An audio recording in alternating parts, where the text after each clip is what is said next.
Hey everybody, Doug Rucker here with PressureWashingSchool.com and DougRuckerStore.com, located right here in Houston, Texas. We're in Porter, right off of Loop 494, off 59 in the North Park exit. So if you're in the area, stop in and see us. We'd love to see you.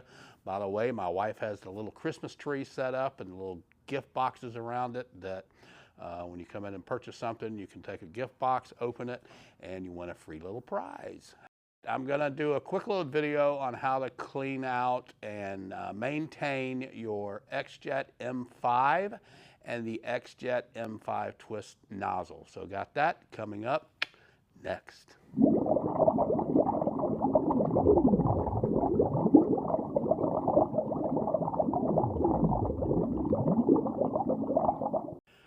Okay, so for this video, I'm using the Meta glasses that Raimondo gave me a few months back, and also the iPhone. So I'm recording on both just to kind of see if it gives a little bit better point of views for some of the things that I'm doing. But anyway, wanted to show you how to clean your XJet M5 nozzle as well as your XJet M5 twist. It's very easy, very simple to do, but occasionally you can get some debris or whatever inside of those, which can cause restriction.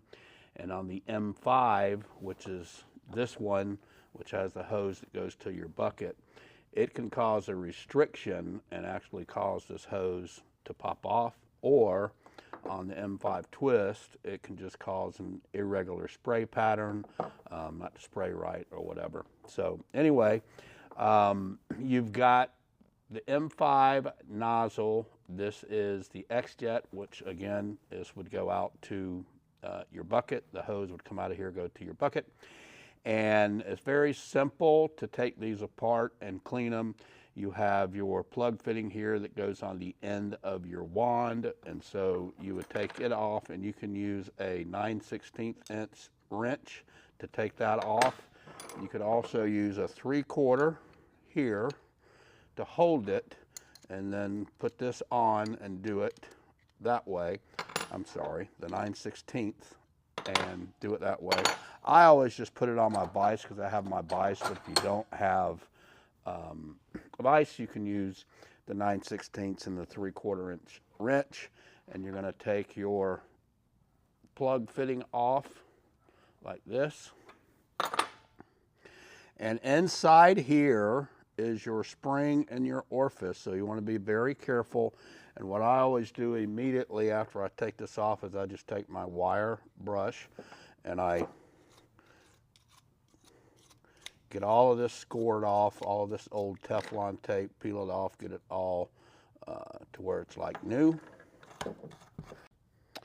Okay, and so then once you've got it all nice and cleaned, then you're just going to take your whole nozzle outfit, and what I do is just take it kind of, all you're doing is taking the spring and the orifice out, and if you've got stuff in there, it's going to make it a little bit harder. You can see it's a tiny, got a tiny little bit of rust in it, but that's not going to hurt anything. So just take a little poker like this and just kind of go down in there, clean it out. I can see straight through it that there's, nothing blocking it. So that's how you clean that part out.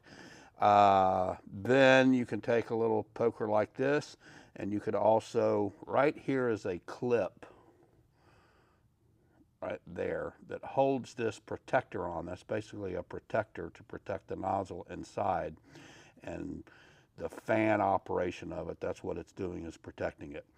Okay, and so you can take this, a little poker like this, and you've got these two little holes on the side, and you can punch that through like that. That will come out if it needs to, and then you can pull that off and you can inspect and see all inside the fan part.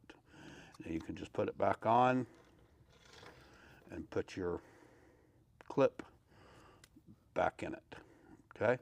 And then you also want to take the hose barb off, and so you can use the 7/16 for it. I think I've already loosened it a little bit, yeah. So that'll come right off too. And sometimes you need to replace these because these barbs will get worn off, especially if you're one that doesn't hose clamp it and just puts it on and slides it on and off. Your hose will get bigger doing that, so you got to replace your hose sometimes or cut it off. And cut the hose off as opposed to replacing it. It's easier, just snip a little piece off.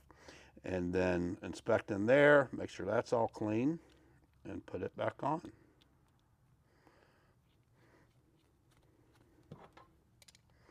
Tighten it down, nice and snug.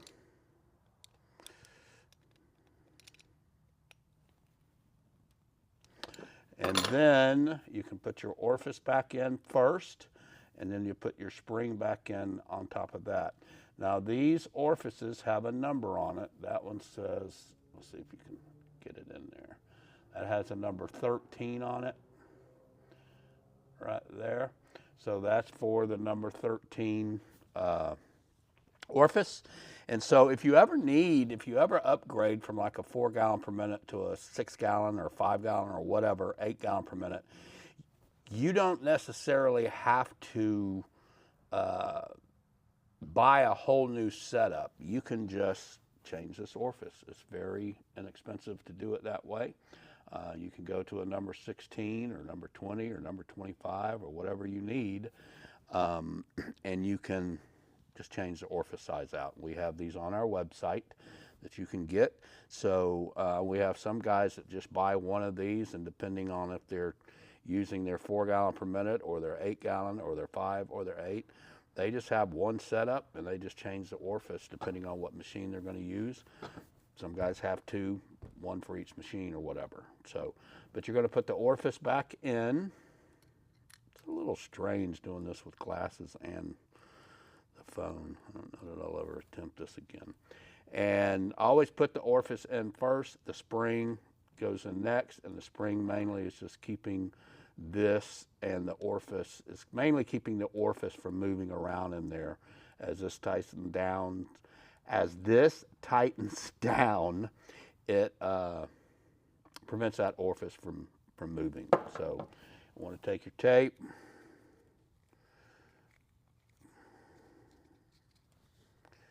tape it up,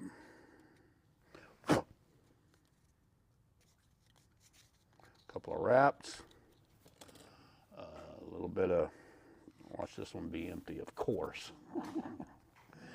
This one just gets a little dab, and we're going to tighten it up.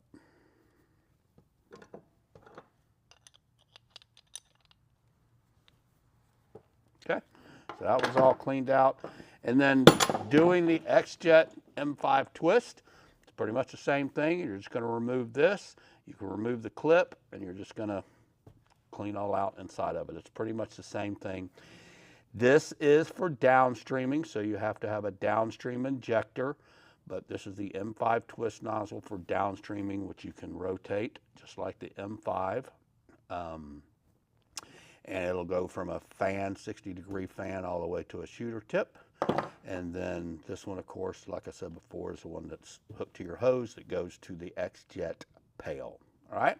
I think that's it, guys. Hope that helps y'all. Okay, guys, don't forget, pressure washing school starts in January, our 15th year doing the school. Man, it's just been such a blessing to be able to help so many people out there. Just love doing that, love teaching. And so go to pressurewashingschool.com for that. The schedule will be right on the front, and then you can click on classes to see the whole year. You also have the online video school as well as our point training. And then don't forget, if you need a CRM, check out Project to Payment.